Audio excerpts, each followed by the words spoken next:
violent hurricane tears across the Atlantic coastline. Rain lashes against the abandoned Harper Lighthouse, which has been closed for almost 20 years. Inside, water drips through broken ceilings. Wind screams through shattered windows. A flashlight cuts through the darkness.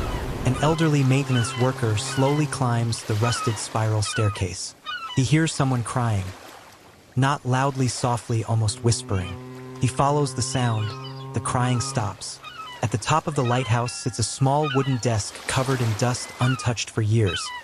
On it rests a perfectly sealed white envelope, no dust. No fingerprints, as though someone placed it there only moments ago. Written across the front, "To Adrian Mercer, do not read this unless they fail to silence me." The worker opens the envelope. Inside, nothing, blank paper. He laughs nervously, then notices words slowly appearing across the page, not from ink, but from rainwater soaking into hidden writing. His smile disappears. He whispers, "Dear God."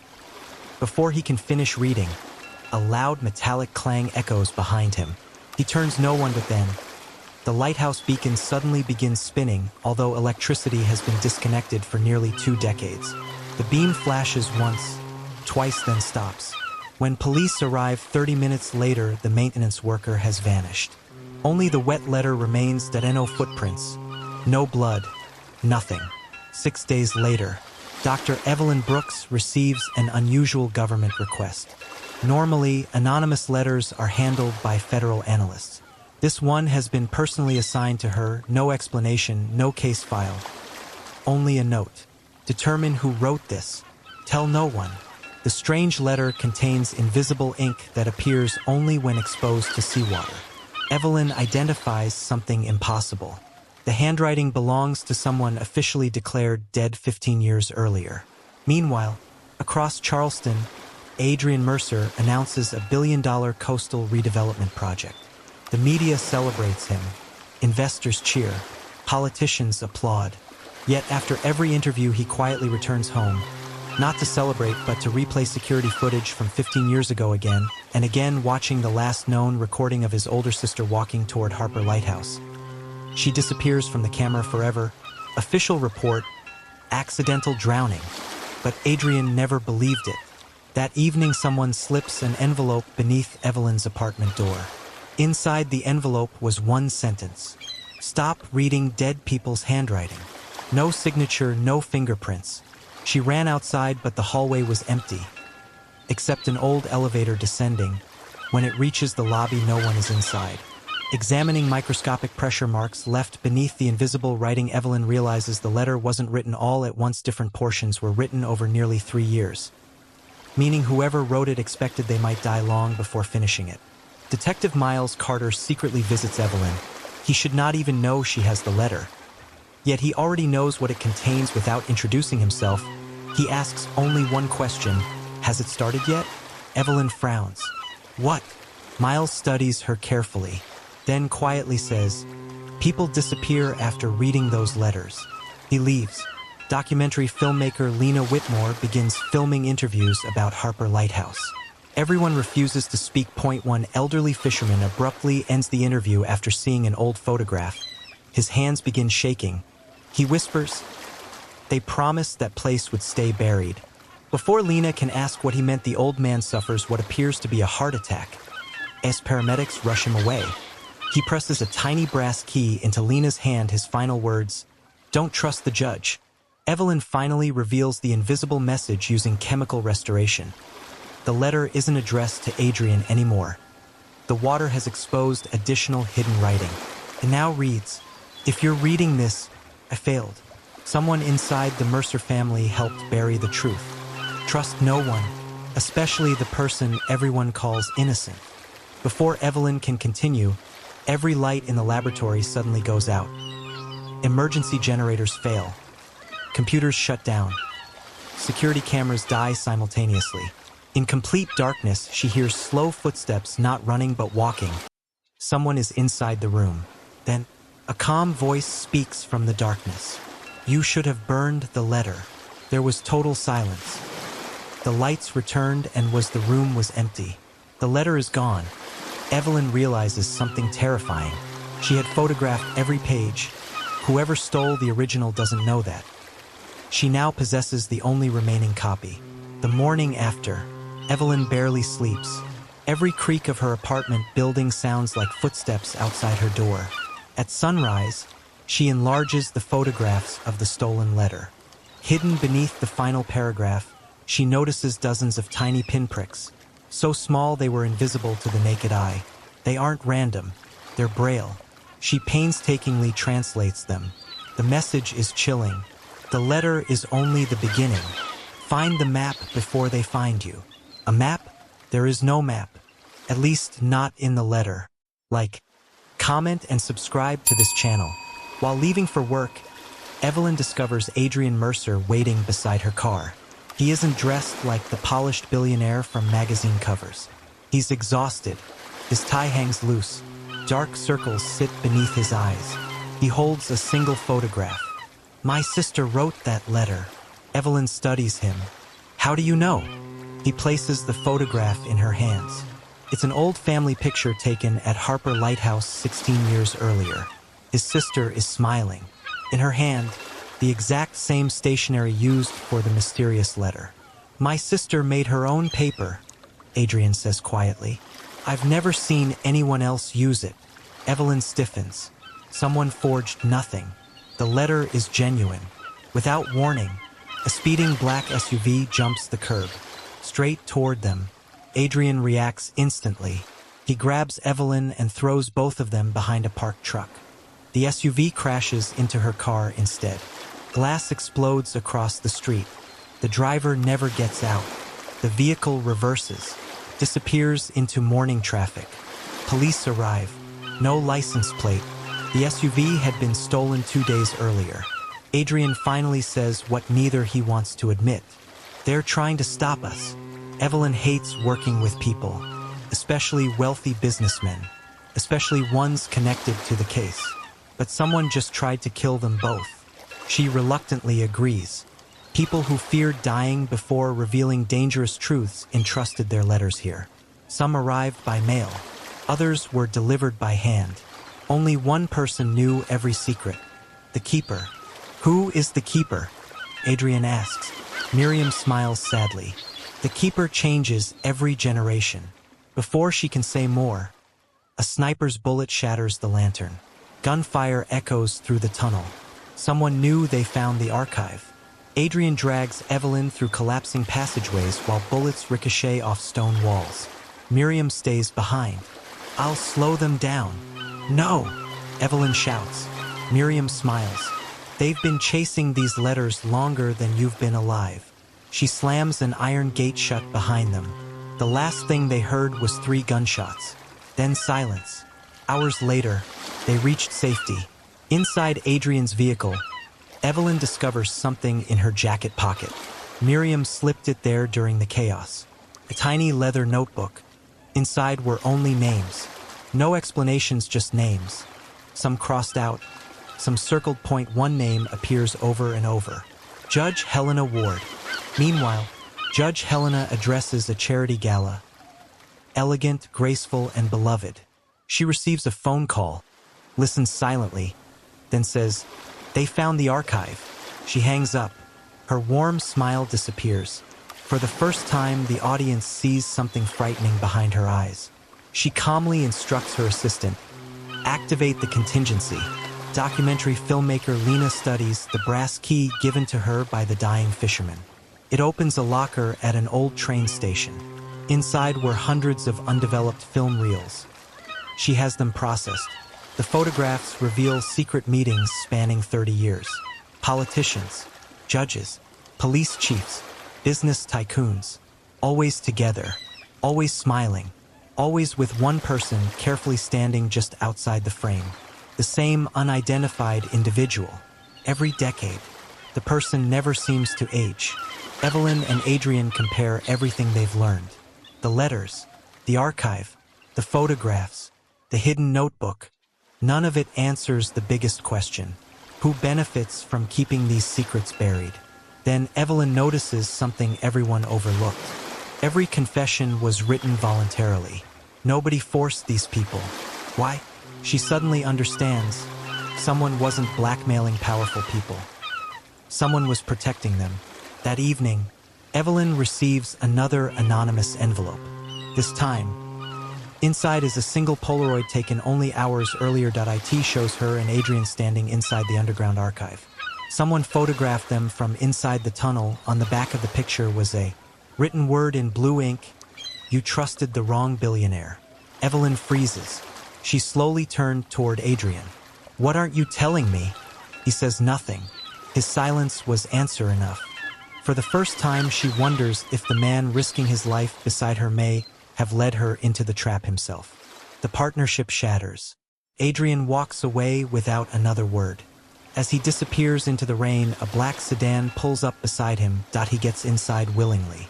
Watching from across the street, Evelyn whispers to herself, "Who are you?" The sedan drives away. She follows in a taxi. It stopped outside Judge Helena Ward's private estate. Adrian enters through the front gate without knocking, as if he's been there many times before. Evelyn's heart sinks.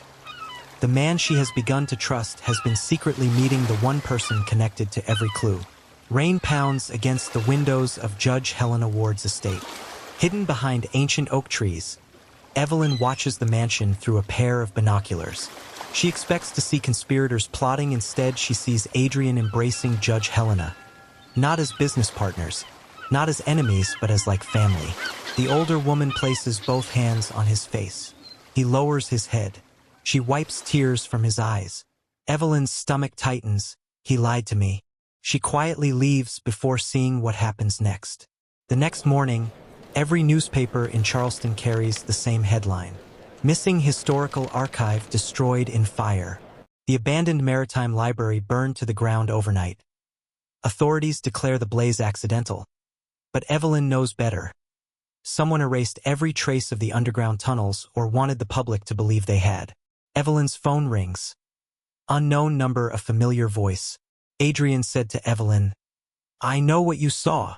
"Evelyn, you've been lying since the day we met." "No." "Then explain." "I can't." The silence lasts several seconds. Then Adrian says something unexpected. "If I tell you everything today, we both die before sunrise." Then the line goes dead. Detective Miles Carter appears outside Evelyn's office. His suspension has become permanent, his badge is gone, but his determination isn't. Without saying a word, he drops a thick case file onto her desk. Across the cover was written, "Operation Harbor Glass Classified, 27 years old, officially destroyed." Inside are surveillance photos of judges, senators, federal agents, shipping executives, church leaders, all attending the same private meetings.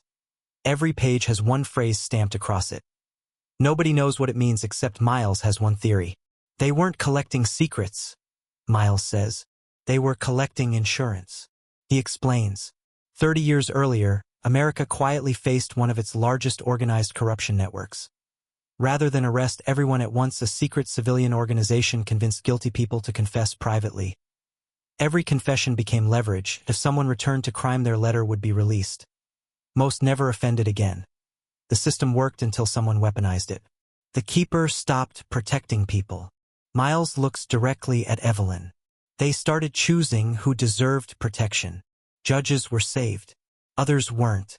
Some innocent people disappeared. Some guilty people became untouchable. Someone had begun playing God. Evelyn studies every name in Miriam's notebook. She notices something impossible. Every keeper dies exactly 7 years after taking the position. Heart attacks, car accidents, falls, suicides, different deaths, same timing. Was it coincidence? No, every keeper was murdered. Unable to ignore her instincts, Evelyn breaks into Adrian's waterfront mansion while he is away.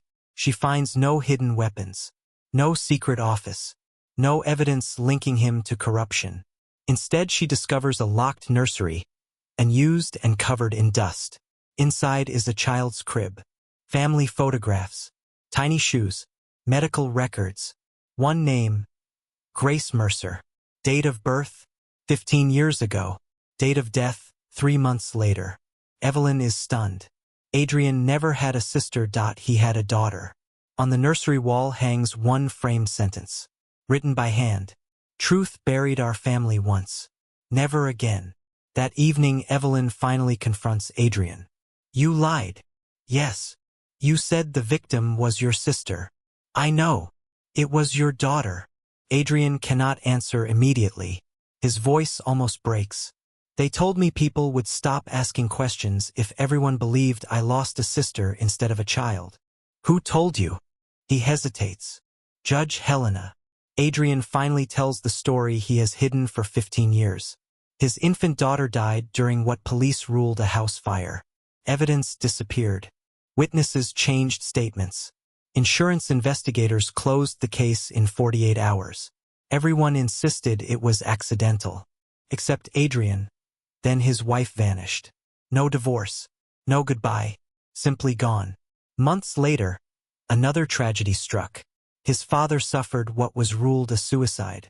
1 year later, his business partner disappeared at sea. Too many accidents. Too many convenient endings. That was when Adrian realized someone erased people not with bullets but with paperwork. They aren't random. Judge Helena summons Adrian and Evelyn to her estate. She no longer hides the truth. She was once the keeper. Not by choice. Her father held the role before her. His father before him. For over a century, one family guarded the archive. She inherited every confession, every secret, every burden. But someone infiltrated the organization decades earlier. A man known only as the Auditor. Nobody knew his real name. Nobody knew his face. Only his method. He never killed people himself. He manipulated others into doing it. Then erased every record. Helena hands over to Evelyn one final photograph. The same mysterious man appears again. Standing outside another gathering. Charleston. He looks 35. Another photo. Still 35. Another. Still 35. Another. No older. Another. Present day. Exactly the same. Evelyn laughs nervously. This is impossible. Helena nods. I know. Helena finally explains. There isn't one auditor. There never was. Every generation someone new assumes the identity. The face changes through surgical reconstruction. The name remains. The organization trains replacements. The world believes one immortal man controls everything. In reality, it's an idea, not a person. Helena quietly slides one final folder across the table. Inside is Evelyn's birth certificate. Except it isn't. Different parents. Different surname. Different hospital. Different date. Evelyn looks up. Confused. This isn't mine. Helena whispers. Yes, it is. You were never supposed to know. The room falls silent. Every certainty Evelyn has ever believed about herself begins to crumble. If Helena is telling the truth, then someone stole Evelyn's identity when she was a child. But why? And who was she before? Helena's answer is barely audible. No one spoke. The grandfather clock inside Judge Helena Ward's library ticked softly against the silence. Evelyn stared at the altered birth certificate. Every instinct she possessed as a forensic linguist screamed that the document was genuine. The paper fibers matched government records from that era. The ink had naturally oxidized. The signatures were authentic. Nothing had been forged. Her voice barely emerged. If this is real, who raised me? Helena answered carefully. People who believed they were saving your life. Evelyn looked up sharply. Believed? They were told your entire family had been murdered. My father wasn't? Helena slowly shook her head. No. The answer struck harder than any lie. So where is he? Helena's eyes filled with regret. I don't know. Adrian leaned forward. You just said he was the last honest keeper. He was. So what happened? Helena looked toward the rain outside the enormous windows. He disappeared. When? The night Harper Lighthouse was sealed. The room fell silent again. Miles Carter finally broke it. Someone made the world believe he died. Helena nodded. Exactly. Across Charleston, Noah Brooks unlocked the front door of the nearly abandoned Charleston Chronicle building. Most of the staff had already gone home. Only the humming fluorescent lights remained. He walked directly toward the newspaper's archive room. Ignoring decades of ordinary editions, he unlocked a steel cabinet hidden behind shelving. Inside rested dozens of newspaper pages that had never been published. Every headline involved the same places: Harper Lighthouse, Mercer Shipping, Judge Helena Ward, Operation Harbor Glass. Each article carried red editorial markings. Do not print. One article stopped him cold. Dated 15 years ago. Child survives lighthouse fire. He stared at the photograph. A frightened little girl wrapped in a blanket. The face was partially hidden, but Noah knew it instantly. Evelyn. He whispered the name as though saying it aloud might change reality. Someone knocked on the archive door. 3 slow knocks. Noah froze. Nobody knew about this room. The knocking came again, then stopped. When he cautiously opened the door, the hallway was empty, except for a single folded newspaper lying on the floor.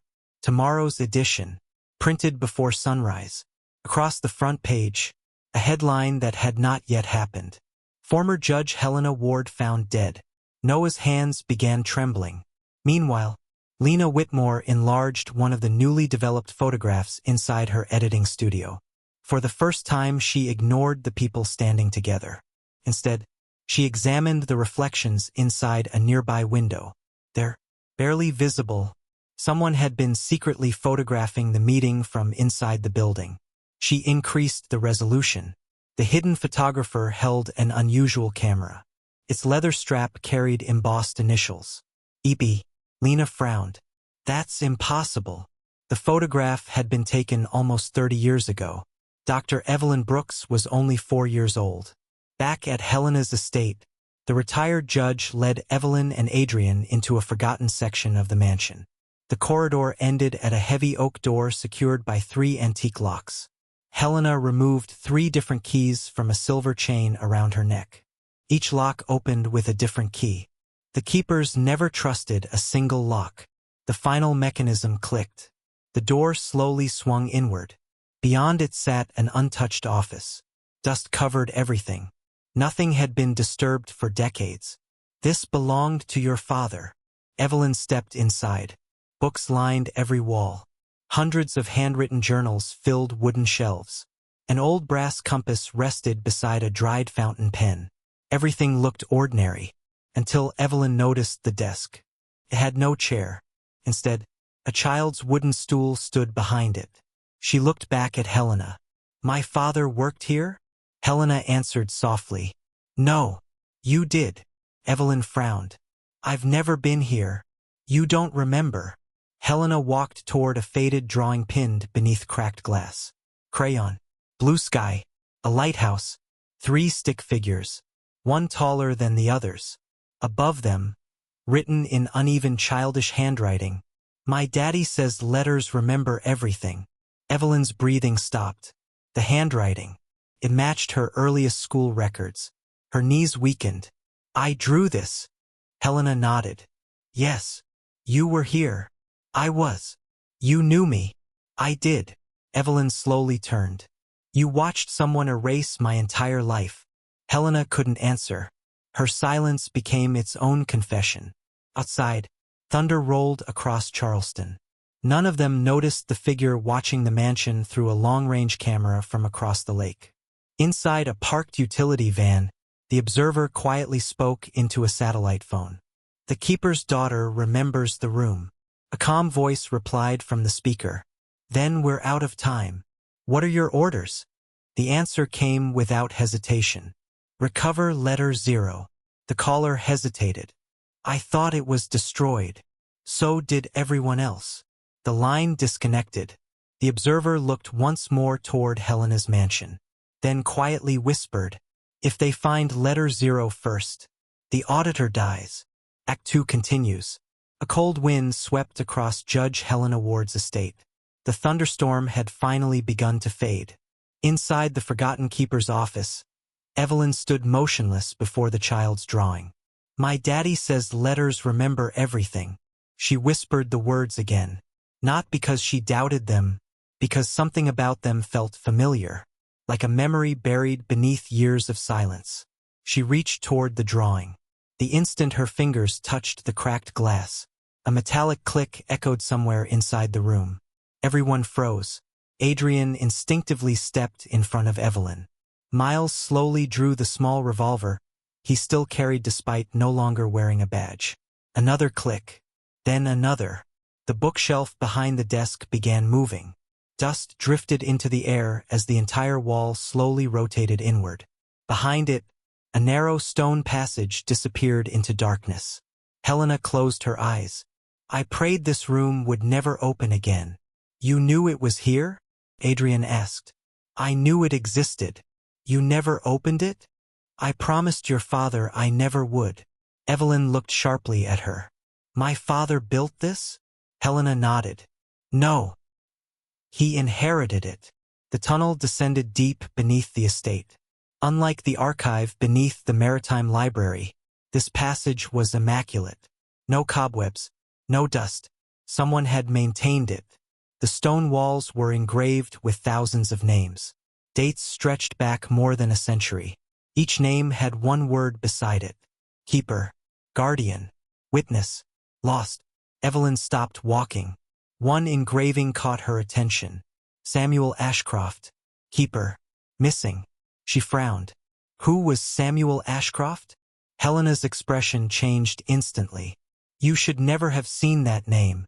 Why? Helena hesitated. Because that was your father's real name. Evelyn stared at the engraving. My father wasn't Brooks. No. My real surname is Ashcroft. Helena quietly nodded. The realization struck Evelyn harder than any revelation before it. Everything she had ever signed, every diploma, every government record, every memory connected to the name Brooks, had been built upon a lie. Miles continued examining the tunnel walls. There are too many names. There have always been many keepers, Helena replied. No. Miles shook his head. I mean these. He pointed farther down the corridor. Hundreds of names had been violently scratched away. Someone had deliberately erased them. Helena's face drained of color. I've never seen this. Who removed them? No one answered. Meanwhile, across Charleston Harbor, the utility van remained parked beneath an abandoned warehouse. The observer unlocked a reinforced metal case. Inside rested 12 identical passports. Each carried a different identity, different nationality, different age, different face. One by one, the observer removed them, then calmly fed each passport into a portable incinerator. The flames consumed them within seconds. Only one passport remained. Its name read, Daniel Cross. The observer smiled. Goodbye. He tossed the final passport into the fire. From another compartment, he removed a new passport. The photograph was different. The name was different. But one line remained unchanged. Occupation, auditor. He closed the passport. The transformation had begun. Elsewhere, Noah Brooks drove through the empty streets of Charleston with tomorrow's newspaper still lying on the passenger seat. He kept replaying the impossible headline. Former Judge Helena Ward found dead. It had not happened. Yet, his phone suddenly rang. Unknown number. He answered. A woman's voice whispered, Do not let Helena leave the estate. Who is this? If she crosses the bridge, she dies. The line disconnected. Noah immediately turned the car around. Back beneath Helena's mansion, the tunnel ended before an enormous circular bronze door. Unlike anything they had seen before, its surface was covered with hundreds of engraved envelopes. Each one bore a single wax seal. At the center was an inscription. The first letter remembers the last. Evelyn examined the mechanism. There isn't a keyhole. There never was, Helena replied. How does it open? Helena looked directly at Evelyn. It only recognizes one family. Adrian frowned. What does that mean? Helena slowly took Evelyn's right hand. Place your palm on the seal. Evelyn hesitated. This is ridiculous. Please. Reluctantly, she pressed her hand against the bronze emblem. Nothing happened. Then, a deep vibration echoed beneath the floor. Ancient gears groaned. The wax seal at the center cracked apart. One by one, every engraved envelope began rotating. The enormous bronze door slowly opened. A rush of stale air escaped from the chamber beyond. The room inside was surprisingly small. Only a wooden table stood in the center. Upon it rested a single envelope. Cream-colored, perfectly preserved. No dust, no decay. Across its front, written in elegant blue ink, were 6 words. To my daughter, when you remember. Evelyn's breathing caught. My father. Helena nodded silently. He knew this day would come. Evelyn reached for the envelope, but before her fingers touched it, the lights throughout the chamber suddenly went out. Darkness swallowed everything. A deafening explosion shook the tunnel. Stone rained from the ceiling. Emergency lights flickered red. Miles shouted, "Everyone down!" A second explosion tore through the passage behind them. The only exit collapsed beneath tons of stone. Dust filled the air. Then, a calm voice echoed from somewhere inside the darkness. So, the last honest keeper finally found letter 0. The voice wasn't loud. It didn't need to be. Carried absolute confidence. Evelyn slowly turned toward the darkness. Who's there? Silence. Then the voice answered. You've been searching for me. Long before you knew my name. Another pause. I am the auditor. A single flashlight switched on. Its beam illuminated only a pair of polished black shoes standing at the far end of the chamber. The face remained hidden in darkness. For the first time in decades, the auditor had stepped out of the shadows. Act 3. The narrow beam of the flashlight remained fixed on the floor. Only polished black shoes were visible. Nothing more. The figure made no attempt to step into the light. No one moved. Miles Carter raised his revolver. Show me your hands. A soft chuckle echoed through the chamber. You still believe this ends with an arrest? Miles fired. The shot rang through the stone vault.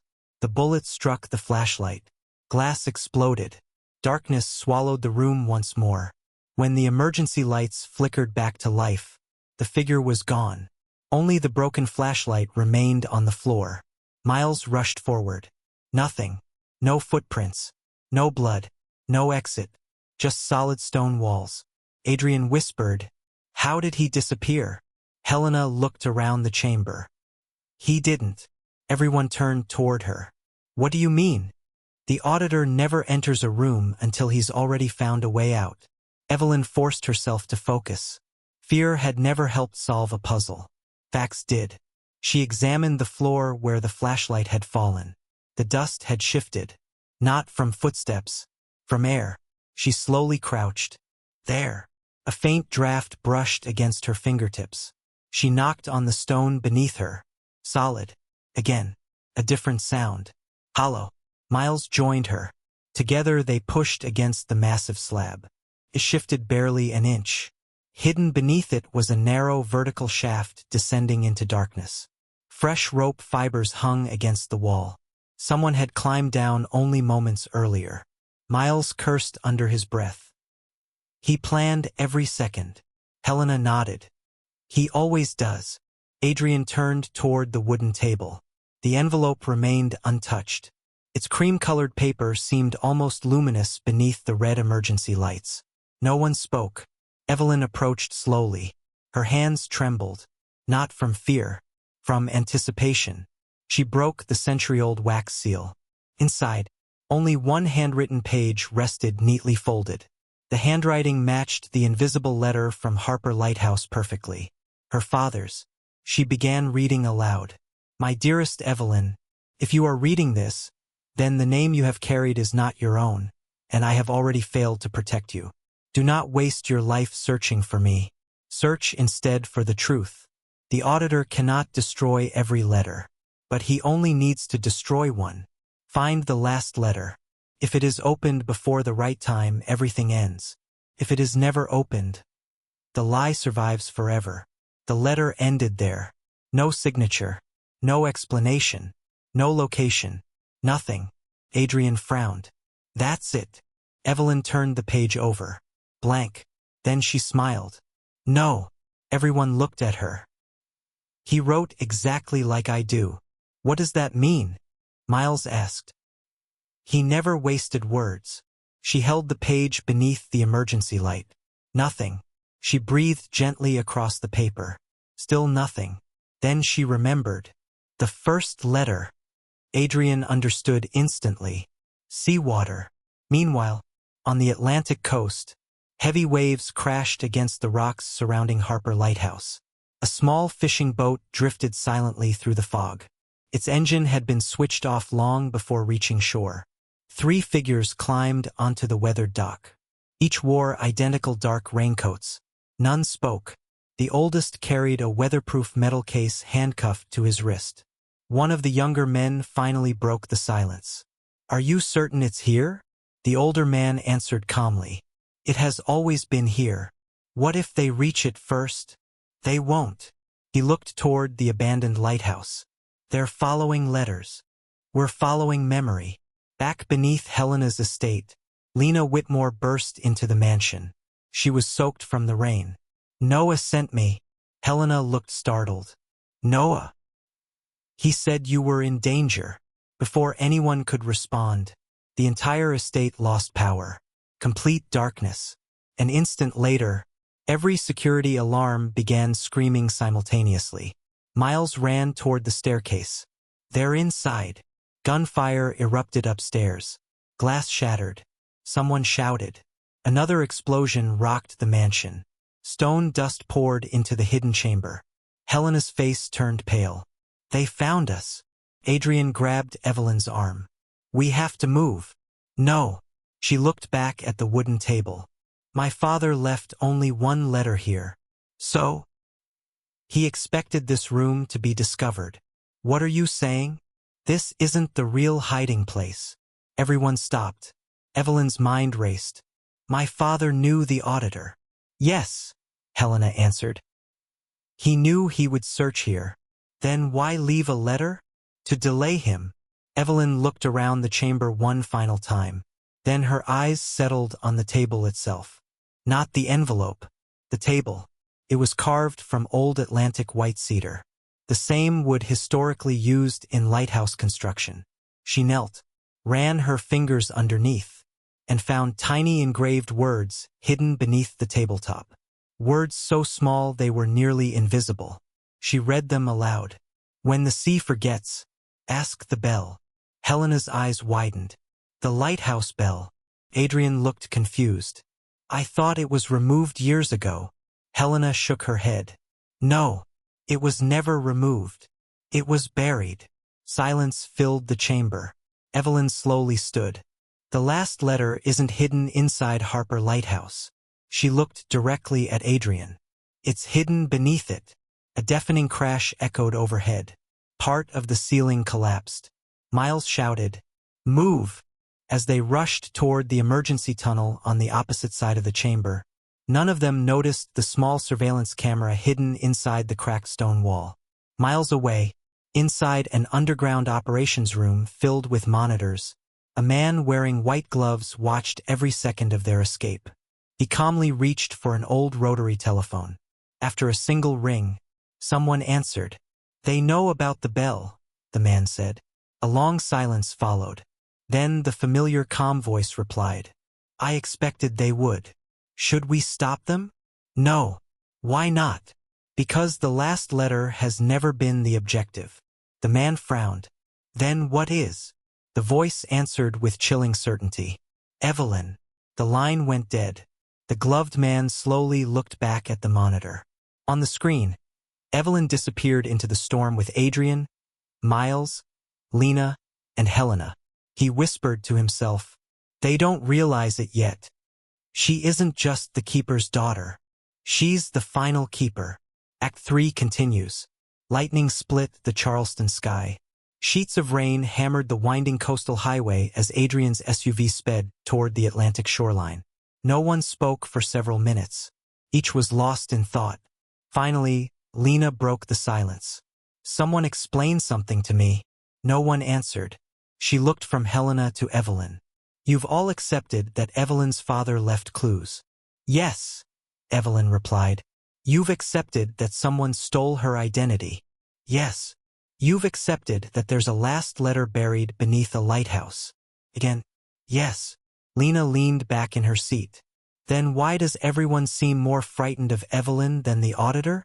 The question hung in the air. Judge Helena finally answered. Because the auditor wants the last letter. She looked at Evelyn. But the last letter wants her.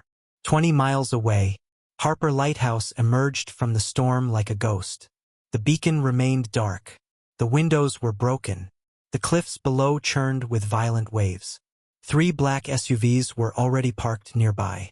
Their headlights cut through the rain. Miles killed the engine. They beat us here. Adrian studied the vehicles. No. What? They're waiting. For us. Inside the lighthouse, the spiral staircase groaned beneath every step. Rainwater dripped through cracks in the ceiling. Nothing had changed since the maintenance worker vanished. Except one thing. The wooden desk was gone. Only a rectangle of clean floor remained where it had once stood. Evelyn crouched. Someone had recently dragged it away. Fresh scrape marks disappeared toward the old bell chamber. Meanwhile, outside the lighthouse, Noah Brooks arrived in his own car. He had driven without stopping since leaving Charleston. Clutched in his hand was the unpublished newspaper from the Chronicle archive. The impossible headline still stared back at him. Former Judge Helena Ward found dead. He looked toward the lighthouse. Every light inside had suddenly come alive. Yet no electricity had been connected for 20 years. He whispered, "It's happening again." High above, inside the bell chamber, the enormous bronze bell still hung from cracked wooden beams. Centuries of salt had turned its surface green. The bell rope had long since rotted away. Evelyn slowly walked around it. There. She pointed toward the stone floor beneath the bell. Unlike the surrounding rock, one circular section was perfectly smooth, as though countless hands had touched it. Helena closed her eyes. "I've never been allowed up here." "You were the keeper," Adrian said. "I was the keeper." She looked at the bell. "But this belonged to the founders." Miles examined the stone circle. No hinges. No handle. No lock. Adrian pressed against it. Nothing moved. Lena began filming. The red recording light reflected across the bell's weathered bronze. Evelyn suddenly froze. "Stop." Everyone looked at her. "The light. What about it?" "It's reflecting." Adrian frowned. "So?" She pointed upward. The inside of the bell wasn't bronze anymore. It had been polished. Perfectly. Like a mirror. Only one section reflected the camera's red recording light differently. A tiny symbol appeared. 3 overlapping envelopes. The same symbol carved into the bronze door beneath Helena's estate. Evelyn smiled. "It's another cipher." She moved Lena's camera slowly across the bell. The reflections shifted. Letters appeared one by one. Not carved. Hidden by polished metal. Soon a complete sentence emerged. "Ring the bell only when the sea is silent." Miles looked outside. "The sea has never been louder." Another voice answered from the staircase. "It will be." Everyone spun around. A weathered fisherman stood at the entrance. His face was deeply lined by decades of wind and salt. No one recognized him. Except Helena. Her breathing stopped. "No." The old man removed his soaked cap. "Hello, Helena." Tears immediately filled her eyes. "It can't be." Adrian looked between them. "You know him?" Helena whispered only one name. "Samuel." Evelyn's world stopped. The fisherman looked directly at her. For a long moment, neither spoke. Finally, he smiled sadly. "You have your mother's eyes." Evelyn's knees nearly gave way. "My father." The old fisherman nodded. "My name is Samuel Ashcroft. I've been waiting 30 years for this night." Silence consumed the bell chamber. Adrian was the first to recover. "No." He shook his head. "That's impossible. Everyone says you're dead." Samuel gave a weary smile. "I helped them believe it." Evelyn took one trembling step toward him. "You left me." "No. They took you." "Why didn't you come back?" "I tried." His voice broke for the first time. "They were always watching." Tears rolled down Evelyn's face. You let another family raise me. I let you live. She couldn't answer. For 30 years she had imagined this moment. Nothing prepared her for its weight. Samuel slowly reached inside his raincoat. Every instinct in the room tightened. He removed a faded photograph. It showed a little girl sitting on his shoulders outside Harper Lighthouse. She was laughing. In her hands was a folded envelope.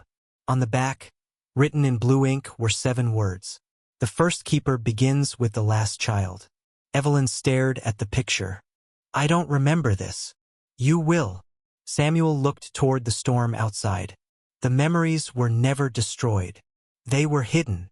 Before anyone could ask what he meant, a single gunshot echoed through the lighthouse. The bullet shattered a window inches from Samuel's head.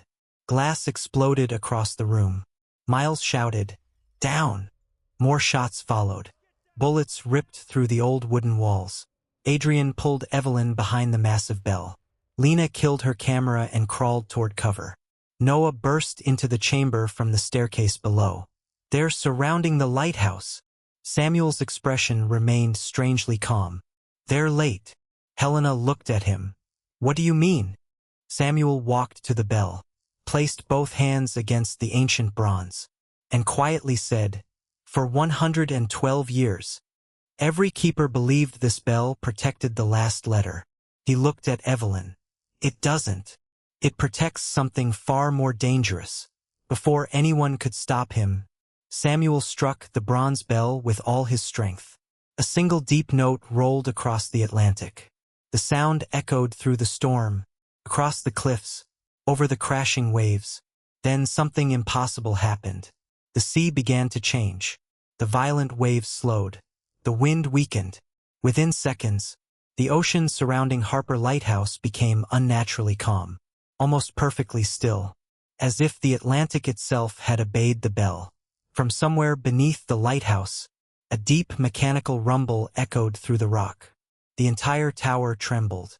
Cracks spread across the stone floor. An ancient circular platform slowly began to rise from beneath the bell chamber.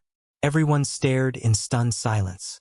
At its center rested, not an envelope, not a chest, but a sealed iron coffin. Across its lid was engraved a single sentence. The last letter was never written. Act 3 continues. No one moved. The iron coffin rested in the center of the rising platform, beads of seawater sliding down its blackened surface. It looked centuries old. Yet there wasn't a trace of rust. Only one inscription covered the lid. The last letter was never written. Adrian was the first to speak. That's impossible. Samuel Ashcroft slowly shook his head. No. It's the greatest lie the keepers ever told. Evelyn looked from the coffin to her father. You said my letter was here. I said the truth was. Gunfire continued outside. The attackers were getting closer. Wood splintered beneath repeated impacts. Miles checked the staircase. They'll be inside in less than a minute. Samuel remained strangely calm.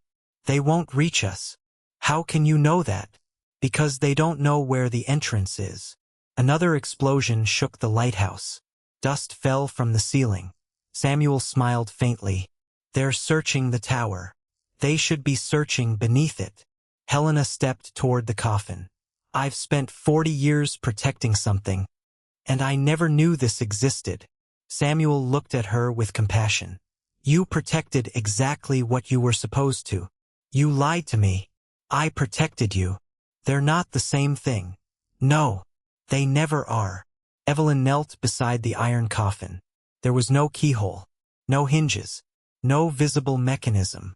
Only another sentence carved into the metal. The child may open what the keeper cannot. She looked at Samuel. What does that mean? He didn't answer immediately. Instead, he reached into his coat and removed a small brass compass.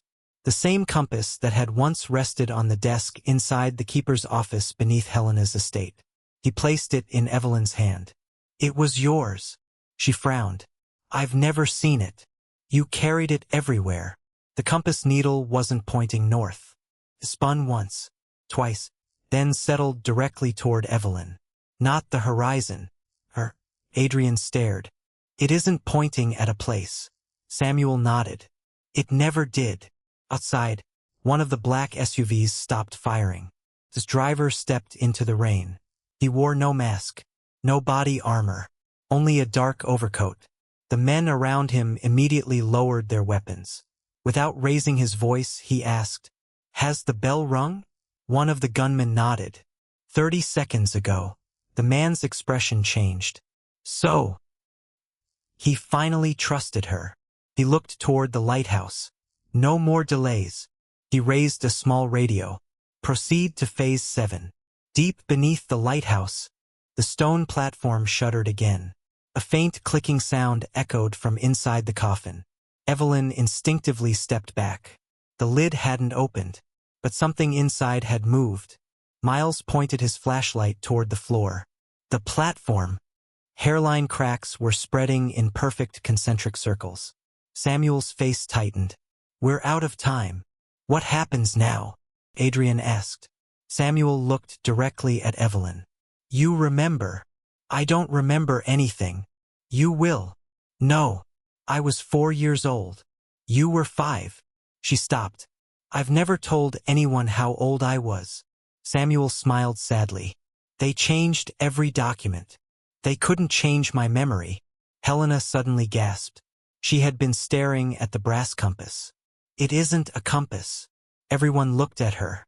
"It's a cipher wheel." She carefully rotated the outer ring. Tiny engraved letters aligned into a sentence. Samuel nodded. "Read it." Helena whispered the words aloud. "Every keeper writes one letter. Only one refuses." Silence. Evelyn looked at Samuel. "What does that mean?" He took a slow breath. "For nearly 200 years, every keeper left behind a confession, a record of every decision, a history for the next generation." He placed a trembling hand on the coffin. "I never wrote mine." "Why?" "Because the moment I did, the auditor would know where to find you." Adrian frowned. "Then why hide an empty coffin?" Samuel looked at him. "It isn't empty." Before anyone could respond, the coffin unlocked itself. One heavy click echoed through the chamber. Then another. The lid slowly lifted. Only a few inches. No one touched it. Cold air poured from the narrow opening. Inside, there were no documents, no gold, no weapons, only dozens of neatly stacked cassette tapes, labeled by year, every single year, until 15 years ago. On the final cassette, written in Samuel's handwriting, were 6 words. "Play only in Evelyn's presence." Lena whispered, "Cassette tapes." Samuel nodded. "I never trusted paper. The auditor reads letters. He can't read voices." Noah stared at the tapes. "So your confession is recorded." Samuel nodded. "My entire life. My mistakes. The names. The murders. Everything." Evelyn carefully lifted the final cassette. It felt surprisingly heavy. Then she noticed something attached to its underside. A tiny folded photograph. She unfolded it. It showed 3 children standing beside Harper Lighthouse. One was unmistakably Evelyn. The second child was a young boy she didn't recognize. The third child's face had been deliberately burned away. Across the back, in faded blue ink, were 4 handwritten words. "One of us survived." Evelyn's breathing slowed. She looked at Samuel. "There were 3 children?" His expression darkened. "Yes." "Who were they?" Samuel closed his eyes. 4 years. "I prayed you would never ask me that." A voice interrupted from the darkness behind them. "You should answer her." Everyone spun around. The man in the dark overcoat stood at the entrance to the underground chamber. No gun, no mask, no fear. He slowly removed a pair of leather gloves. "I've waited a very long time for this reunion." Miles immediately aimed his revolver. "Don't move." The man smiled. "I have no intention of moving." He looked directly at Samuel. "Hello, old friend." Samuel's face went completely pale. "No, it can't be." The stranger tilted his head. "You spent 30 years hiding from me. I thought the least you could do was recognize my face. Samuel whispered a single name. Jonathan. The stranger smiled. I haven't used that name since before you buried me. Evelyn looked between them. You know him? Samuel's voice trembled. Yes.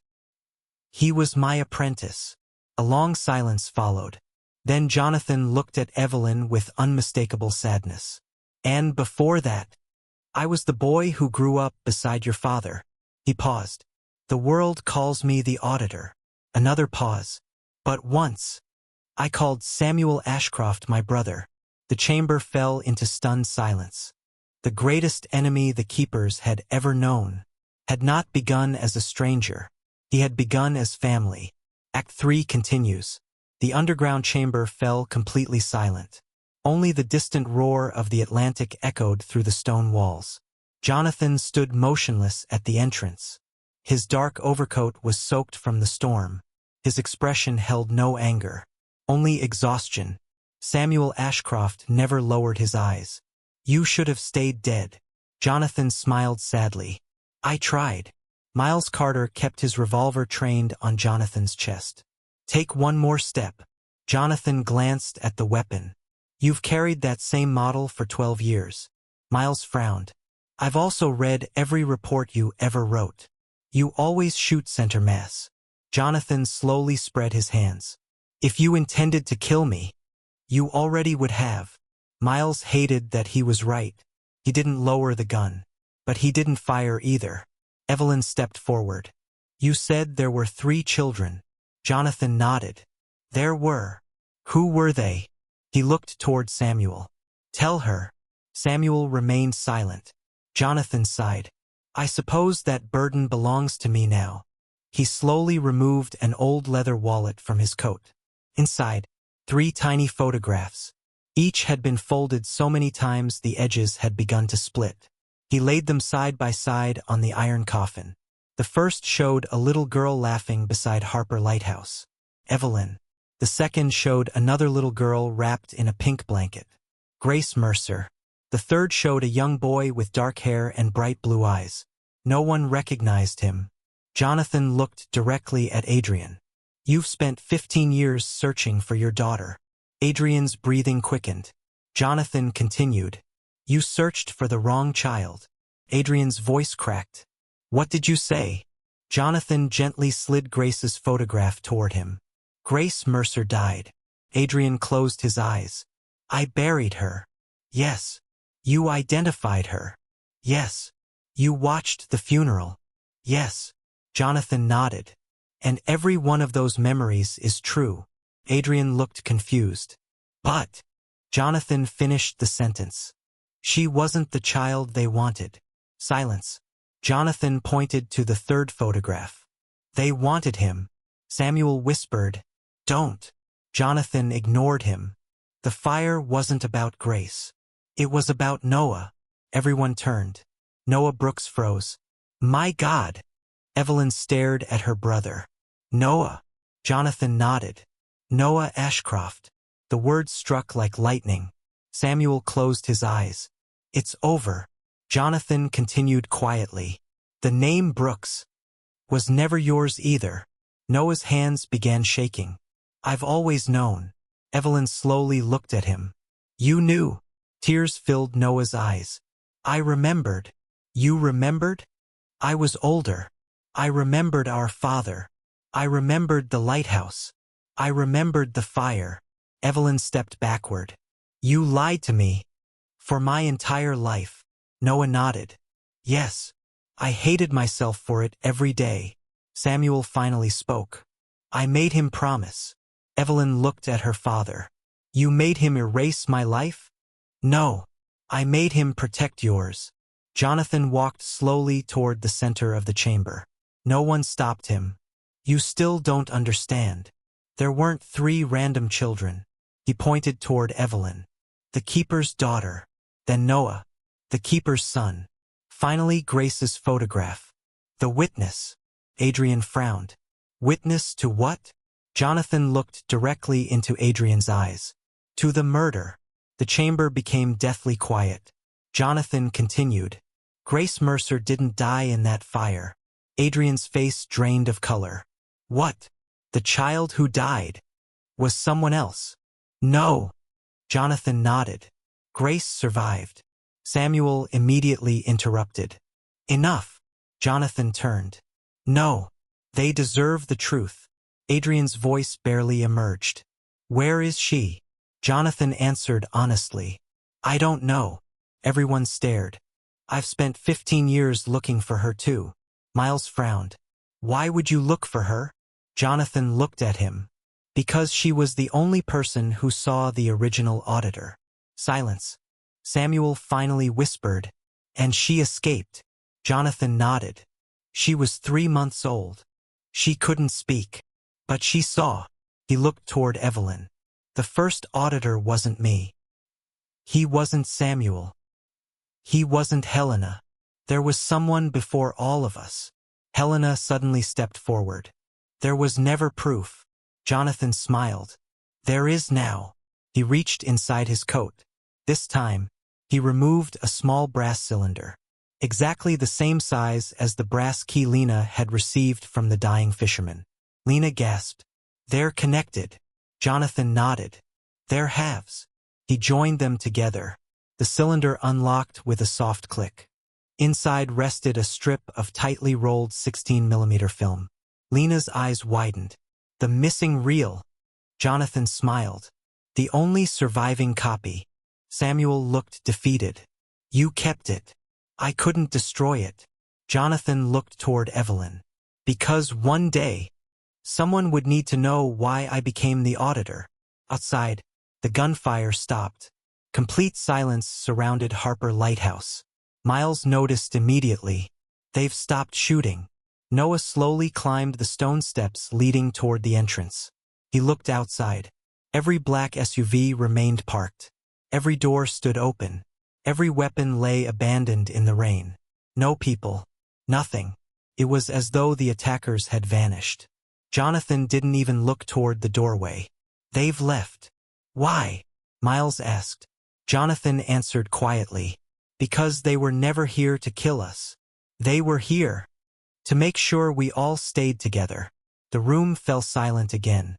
Then, for the first time since entering the chamber, Jonathan looked directly at Evelyn. Not as an enemy, not as a manipulator, but almost with regret.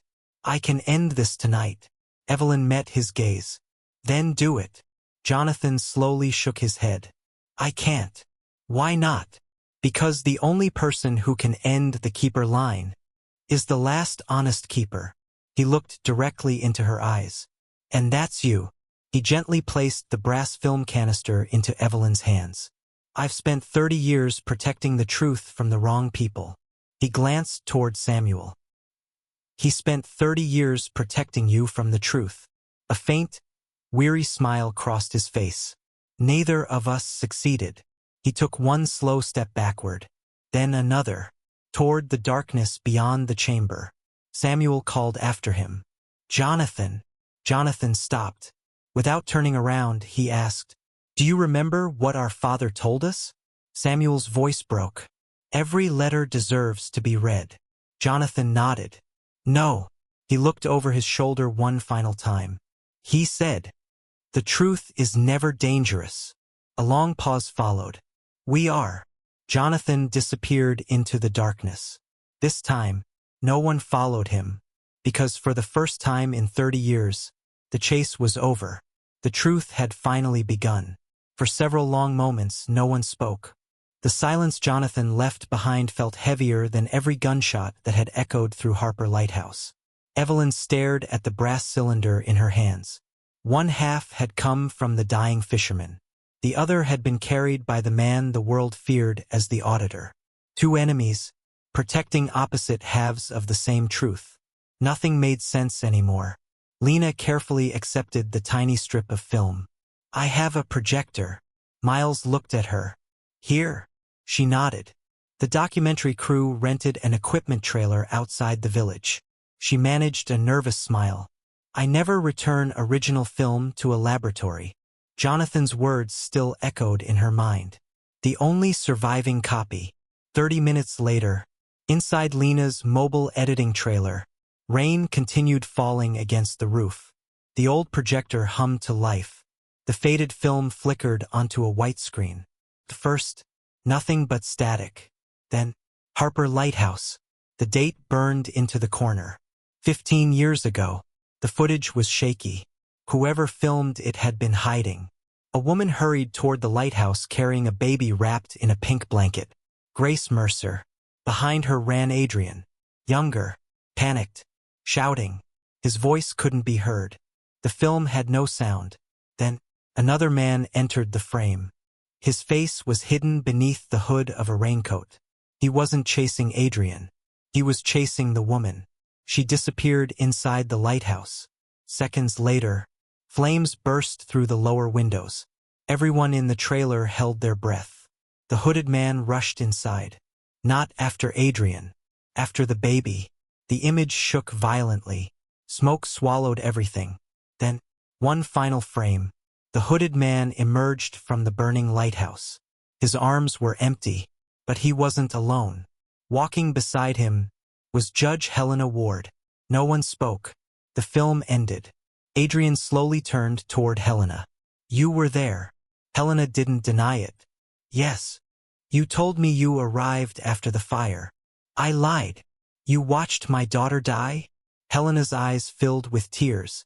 No. I watched her disappear. Samuel stepped forward. The fire wasn't an accident. No, Helena whispered. It was a rescue. Everyone looked at her. Helena took a long breath. The auditor before Jonathan discovered Grace had witnessed something she should never have seen. She was only 3 months old, Adrian said bitterly. She couldn't even speak. Samuel answered softly. She didn't need to. Evelyn frowned. I don't understand. Samuel looked at her. The previous auditor believed memory begins at birth. He conducted experiments.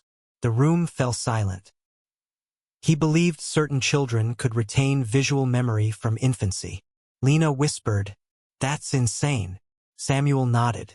Yes, but he believed it. Helena continued. He wanted Grace.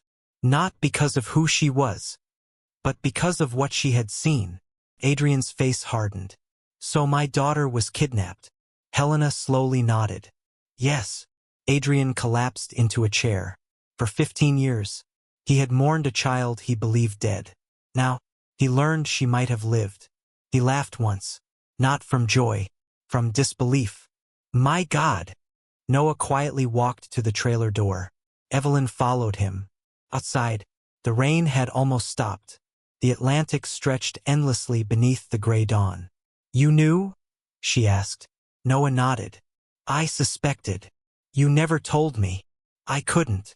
You chose silence. I chose you. She looked away. I don't know who I am anymore. Noah smiled sadly. I do. She met his eyes. You're still my sister. The words broke something inside her. For the first time in decades, she embraced him. Neither spoke. Neither needed to. Behind them, Miles' phone vibrated. One message. No sender. Only coordinates. Below them, a single sentence. She has been waiting 15 years. Everyone gathered around the screen. The coordinates pointed to a small barrier island off the Georgia coast. One place. An abandoned children's convalescent home. Samuel immediately recognized it. No! Helena whispered. They kept it. Samuel looked at Adrian. If Grace is alive, that's where she would have been taken. Adrian was already moving. Then we're going. The storm had passed. Morning sunlight finally broke through the clouds as their boat crossed the calm Atlantic. The abandoned island appeared slowly through the mist. The old hospital stood overlooking the sea. White paint peeled from every wall. Broken swings moved gently in the breeze. Not from wind. From someone walking past them.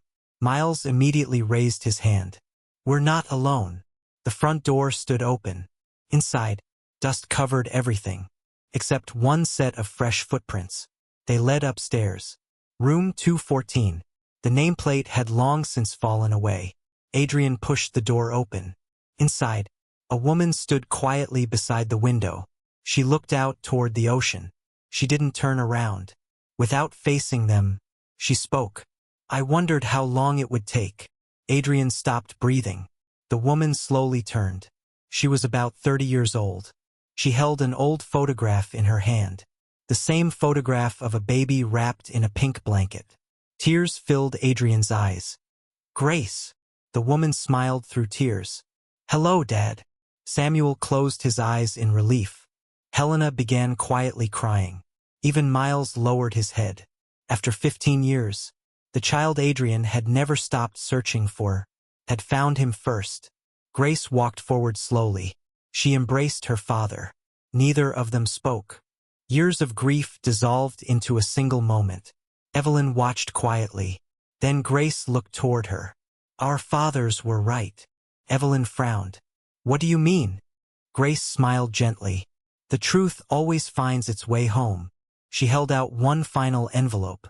It was old, worn, addressed simply, to whoever chooses truth over fear. Evelyn carefully opened it. Inside was the final handwritten message. If you are reading this, then the keeper has finally become unnecessary. Burn the archive. Release every confession. Let the innocent heal. Let the guilty face the law.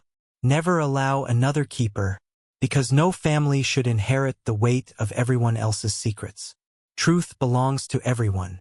Samuel Ashcroft. Evelyn folded the letter, looked at Samuel, then at Helena, then Adrian. Finally, she struck a match.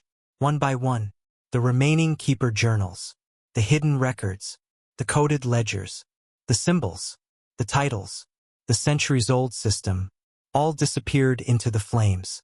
No more keepers, no more auditors, only the truth. Before this story comes to an end, like, comment and subscribe to this channel for more stories like this, and tell us where you're watching from. 6 months later, Charleston. A federal grand jury indicted dozens of officials connected to Operation Hourglass. Judge Helena Ward publicly confessed her role before peacefully surrendering to authorities. Miles Carter was reinstated as a homicide detective and placed in charge of reopening every unsolved case connected to the archive. Lena Whitmore's documentary, The Last Letter Never Sent, exposed the entire conspiracy and won international acclaim, not for sensationalism, but for documenting how ordinary people had been trapped by generations of secrecy. Adrian Mercer stepped away from day-to-day control of his shipping empire to rebuild a relationship with Grace. Together, they established the Grace Mercer Foundation, dedicated to helping families separated by trafficking, corruption, and unresolved missing person cases.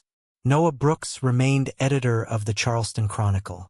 This time, he published every story he had once been forced to bury. Samuel Ashcroft disappeared once again.